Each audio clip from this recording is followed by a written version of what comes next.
आज सुबह के बहुत सारे न्यूज़पेपर्स की बिगेस्ट हेडलाइन बस एक ही थी कि India gets its 53rd chief justice, justice Suryakant. और इस हेडलाइन के पीछे एक ऐसी कहानी छिपी है जो स्मॉल टाउन हरियाणा से शुरू होकर सुप्रीम कोर्ट के हाईएस्ट सीट तक पहुंचती है। जस्टिस सूर्यकांत एक सिंपल फैमिली से आए, बिग सिटी बैकग्राउंड नहीं था, पर विजन और कॉन्फिडेंस नेशनल लेवल का था। कॉलेज के टाइम से ही उनका लीगल माइंड इतना शार्प था कि चाहे उनके प्रोफेसर्स हों या फिर बाद में सीनियर एडवोकेट्स हों, सब ने उनके आर्ग्यूमेंट्स को बहुत सीरियस लिया और बहुत ध्यान से सुना।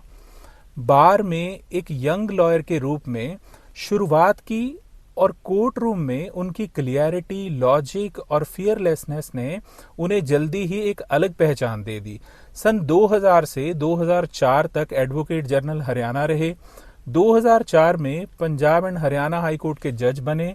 2018 में chief justice Himachal Pradesh high court बने। 2019 में सुप्रीम कोर्ट के जज के तौर पे एलिवेट हुए और आज 2025 को 53rd chief justice of India बन गए। उनका काम हमेशा एक ही प्रिंसिपल के ऊपर आधारित रहा, no bias, no drama, just pure justice.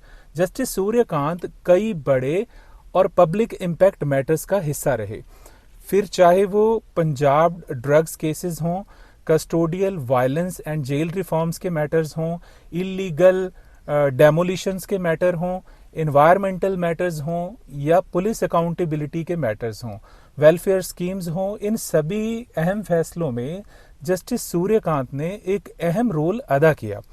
उनकी जर्नी एक चीज क्लियरली दिखाती है कि लॉ उनके लिए सिर्फ प्रोफेशन नहीं है बल्कि रिस्पॉन्सिबिलिटी है, और इस रिस्पॉन्सिबिलिटी को निभाने के लिए उन्होंने कभी प्रेशर, पॉलिटिक्स या पावर के सामने झुकना नहीं सीखा। आज की हेडलाइन सिर्फ एक अपॉइंटमेंट के बारे में नहीं है, एक होप है कि इंडिया का जस्टिस सिस्टम और फियरलेस और फास्ट होगा।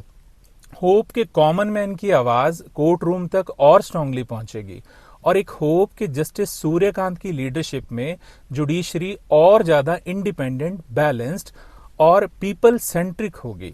और सबसे इंस्पिरेशनल बात यह है कि उनका सफर ये प्रूव करता है कि छोटी जगह से होना कभी वीकनेस नहीं होता, जब तक सपने बड़े हों और मेहनत साफ हो।